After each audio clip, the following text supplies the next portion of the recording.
Hello friends, स्वागत है आप लोग का एनसीईआरटी जोन में। देखिए, इस लेक्चर में हम डिस्कस करने वाले हैं हमारा इंटर स्टेट रिलेशनशिप डिस्कस करेंगे। लेकिन इंटर स्टेट रिलेशनशिप डिस्कस करने से पहले मैं आपको एक छोटा सा टॉपिक जो हमारे बुक में दिया हुआ है उसके बारे में डिस्कस कर लूँगा। बुक टॉपिक का नाम है नेशनल इंटीग्रेशन काउंसिल। ध्यान देना, नेशनल इंटीग्रेशन काउंसिल। हमारे बुक में नेशनल इंटीग्रेशन काउंसिल के बारे में बहुत कुछ कम दिया है, तो नेशनल इंटीग्रेशन काउंसिल के बारे में देख लेंगे। थोड़ा बहुत देखेंगे मीटिंग कैसे कैसे हो रहा है, क्या डिले हो रहा है इसके मीटिंग में, क्या इशू चल रहा है। उसके बाद देखो, यहाँ पे हमारे बुक में जो दिया था, पहले मीटिंग का डेट दिया था 1986 में।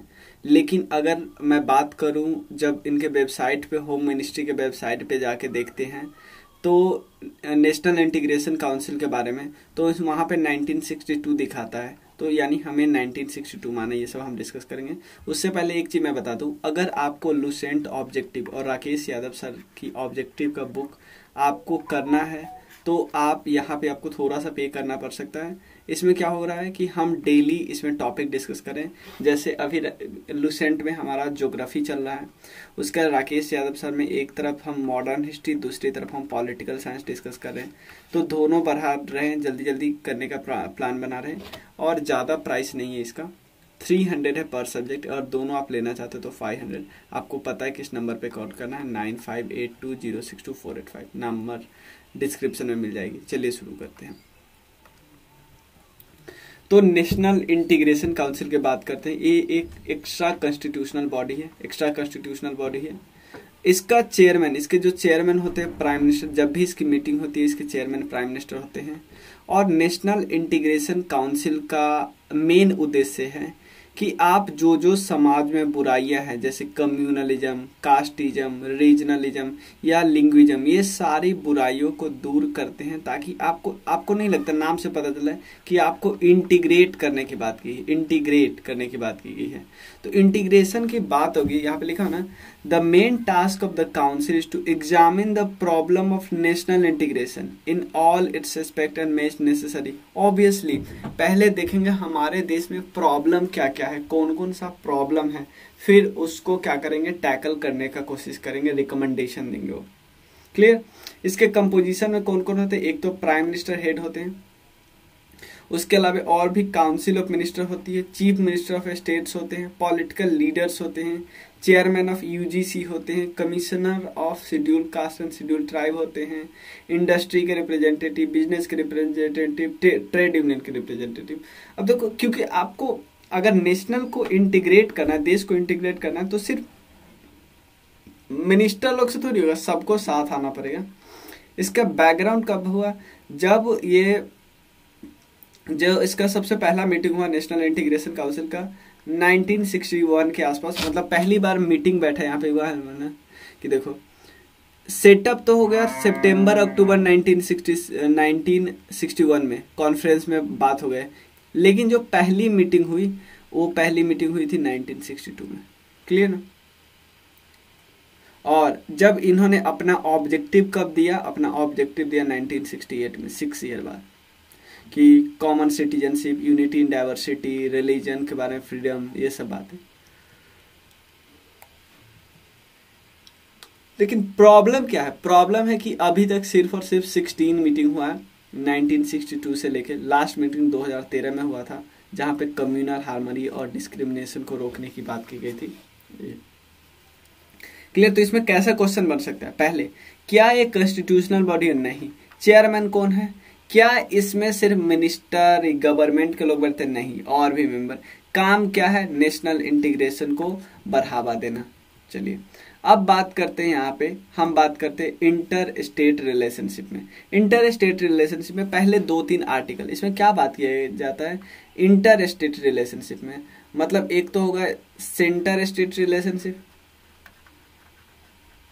एक होगा इंटर स्टेट, कि दो स्टेट आपस में कैसे रिलेशनशिप होते हैं। दो स्टेट में अगर डिस्प्यूट हो जाता है तो क्या होता है? दो स्टेट के रिवर में डिस्प्यूट हो जाता है तो क्या होता है? अगर 2-4-5 स्टेट का, मतलब 4-5 स्टेट का अगर सेम प्रॉब्लम हो तो इसको कैसे टैकल करेंगे, ये सब हम बात इसमें देखेंगे इंटर स्टेट रिलेशनशिप में।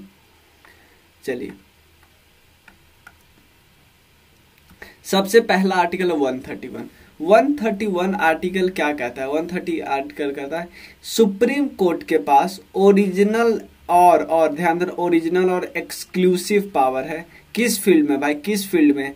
कि अगर दो स्टेट के बीच, मान लो एक तरफ है सेंटर, दूसरी तरफ है स्टेट, एक तरफ है स्टेट, एक तरफ है स्टेट, एक तरफ कुछ स्टेट और एक तरफ एक स्टेट, इधर भी दो चार हो सकता है। अगर ऐसा कोई डिस्प्यूट होता है कि यार सेंटर और स्टेट के बीच, या दो स्टेट के बीच, या एक साइड में दो तीन स्टेट है, एक साइड में अकेला स्टेट है, या हो सकता है दोनों साइड में दो दो स्टेट है, कुछ भी हो सकता है। कैसा भी डिस्प्यूट हो, इसको सुलझाने का काम, सुलझाने का पावर सिर्फ और सिर्फ सुप्रीम कोर्ट के पास है। यही लिखा हुआ है बिटवीन टू और मोर स्टेट इफ एंड, मतलब ये नॉर्मल है। कोई भी केस हो तो इसका जुरिडिक्शन कौन देगा? सुप्रीम कोर्ट ही देगा। नेक्स्ट क्या है? हाँ समझ गए ना। Article 131 provide for a judicial determination of the dispute between state, ये तो हमने देख लिया। उसके बाद आर्टिकल 262 क्या बोलता है? Article 262 provide for adjudication of one class of such dispute by an extra judicial tribunal. Article 262 के बारे में थोड़ा बहुत देख लेते हैं। आर्टिकल 262, ठीक है, यहाँ पे देखो आर्टिकल 262 क्या कहता है कि कोई भी मान लो आर्टिकल 262 के अंदर भी छोटे छोटे बहुत सारे आर्टिकल है। आर्टिकल 2 बोलता है कि यार कुछ ऐसे केस हो गए इंटर स्टेट, मतलब दो स्टेट के बीच कुछ ऐसा इशू हुआ जिसको सुप्रीम कोर्ट में नहीं जाने देंगे, सुप्रीम कोर्ट में नहीं, इसके लिए हम एक ट्रिब्यूनल बुला लेंगे और ट्रिब्यूनल क्या करेंगे? इस केस को सॉल्व करेगा।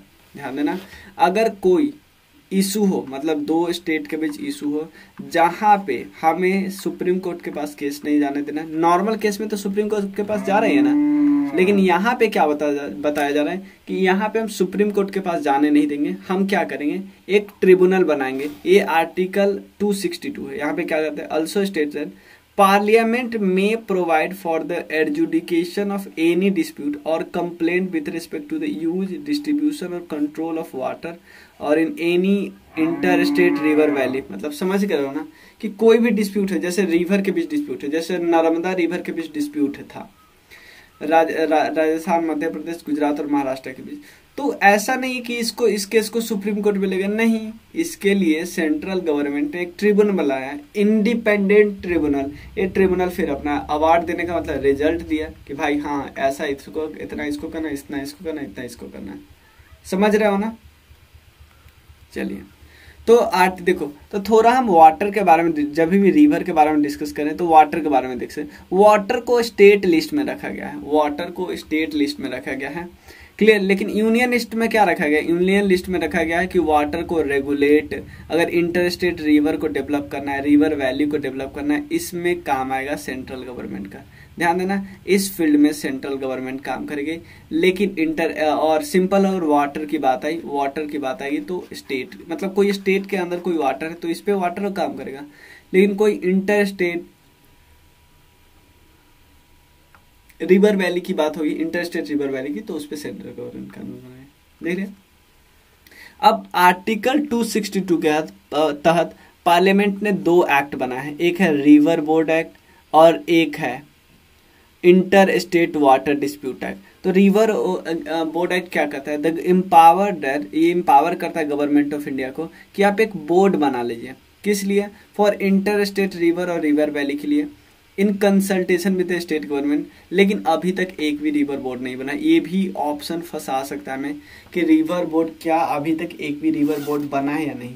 चलिए, नेक्स्ट क्या है? Inter state water dispute act. इस एक्ट में क्या होता है? स्टेट गवर्नमेंट सेंट्रल को देखो, इस केस में क्या होता है? स्टेट गवर्नमेंट को प्रॉब्लम है, सीधा सेंटर को अप्रोच करता है कि सर प्लीज हमें कोई ट्रिब्यूनल बना दीजिए ना, ताकि केस सॉल्व हो जाए। ये उसी के रिलेटेड, कोई दिक्कत नहीं।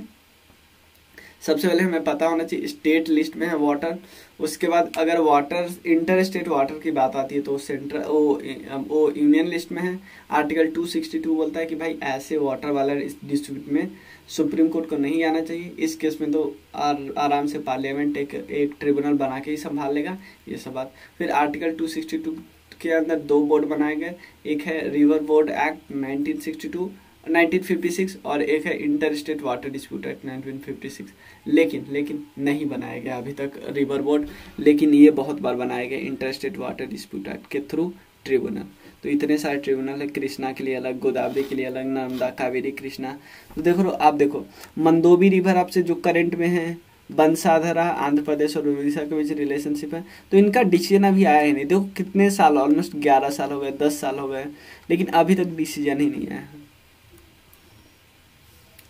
आर्टिकल 263 क्या कहता है? आर्टिकल 263 कहता है कि if at any time it appears to the president, president को अगर लगता है कि पब्लिक इंटरेस्ट के लिए अगर कोई इंटर स्टेट काउंसिल बनाना पड़े, इंटर स्टेट काउंसिल का मतलब होता है बहुत सारे स्टेट को जोड़ के एक ग्रुप, ठीक है ना।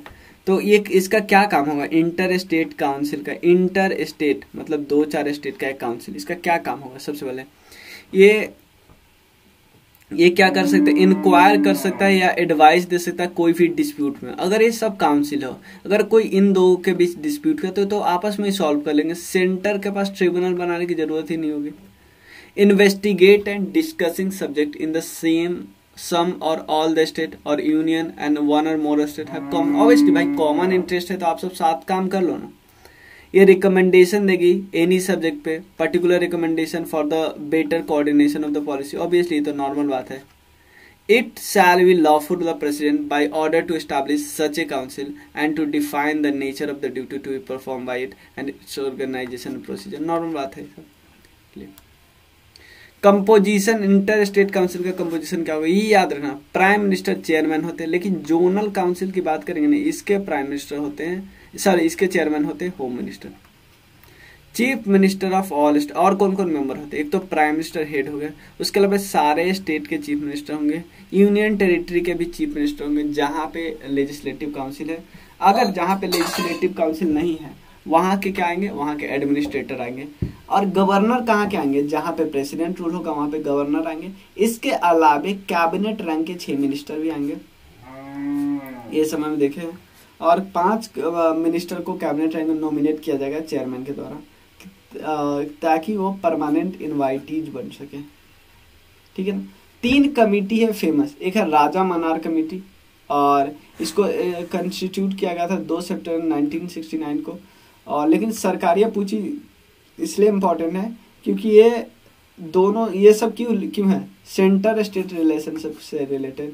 ये 9 जून 1983 को स्टैब्लिश किया गया था, लेकिन अपना रिकमेंडेशन दिया 1988 को, और इसको स्टैब्लिश किया गया था 2007 में, रिकमेंडेशन दिया आई थिंक 2009 में। इसको एक बार टेस्ट जांच कर लेना स्टेट को। मदन मोहन पुची इनके चेयरमैन थे, ठीक है ना। उसके बाद बात करते हैं जोनल काउंसिल की। जोनल काउंसिल में क्या है कि भाई अगर इंटर स्टेट काउंसिल क्यों काम कर रहे थे?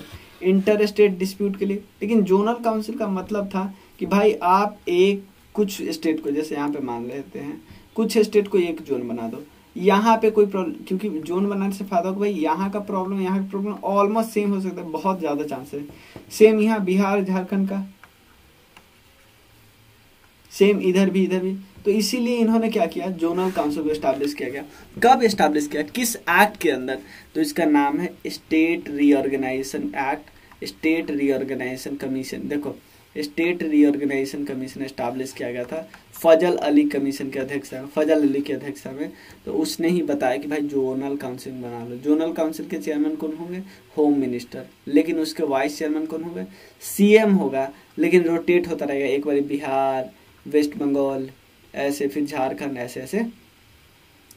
उसके बाद स्टैट्यूटरी बॉडी है, और ये क्या करेगा? कोऑपरेटिव फेडरलिज्म को बढ़ावा देगा। कोऑपरेटिव फेडरलिज्म कि भाई हमें प्रॉब्लम है, हम दोनों को प्रॉब्लम, हमसे साथ मिल जाते हैं, सेंटर को बताता है, ऐसे बात क्लियर। तो इस जोनल काउंसिल के बारे में और देख लेते हैं। जोनल काउंसिल के बारे में देख लो। सेंट्रल जोनल काउंसिल है, नदन जोनल काउंसिल है। सेंट्रल के कौन कौन से राज्य हैं? उत्तर प्रदेश, मध्य प्रदेश, उत्तराखंड और छत्तीसगढ़। उसका नदन जोन के ये सब है। वेस्टर्न जोन के आप देख लेना, सदर्न जोन, ईस्टर्न जोन और नॉर्थ ईस्टर्न जोन। तो एक चीज बता दूं, 1956 में ही बाकी सारा बन गया था, लेकिन एक जोन जो नॉर्थ ईस्ट वाला जोन है वो 1971 के एक्ट के थ्रू बना था। ये वही दिखा रहा हूं आपको। In addition the above mention zonal council, एक नॉर्थ ईस्टर्न काउंसिल क्रिएट किया गया था सेपरेट एक्ट के द्वारा, north eastern council act of 1971। इसके मेंबर कौन थे? 8 लोग थे। एक तो 7 सिस्टर है, उसके अलावा Sikkim of zonal advisory body होता है। ऑब्वियसली जोनल काउंसिल एक एडवाइजरी बॉडी, आप इसको ये नहीं समझ लेना कि ये परमानेंट या कुछ भी ऐसा। जोनल काउंसिल में कौन कौन से मेंबर होते हैं? होम मिनिस्टर, चीफ मिनिस्टर और 2 अदर मिनिस्टर होते हैं सारे स्टेट से, और एडमिनिस्ट्रेटर होते हैं जितने भी यूटी अगर उस ग्रुप में हो तो, ये हम देख चुके हैं। चलिए इतना ही है, मिलते हैं नेक्स्ट लेक्चर में जिसमें हमें इमरजेंसी प्रोविजन डिस्कस करें। इमरजेंसी प्रोविजन बहुत आसान से आपको एक टेबल में बना के वो दिखा दूंगा अच्छे से, वो मैंने किया है वो। और आप लोग को मैं एक बार और बता दूं, अगर आपको ज्वाइन करना है पेड ग्रुप में तो आप ज़रूर कर लेना। मिलते हैं फिर, थैंक यू सो मच।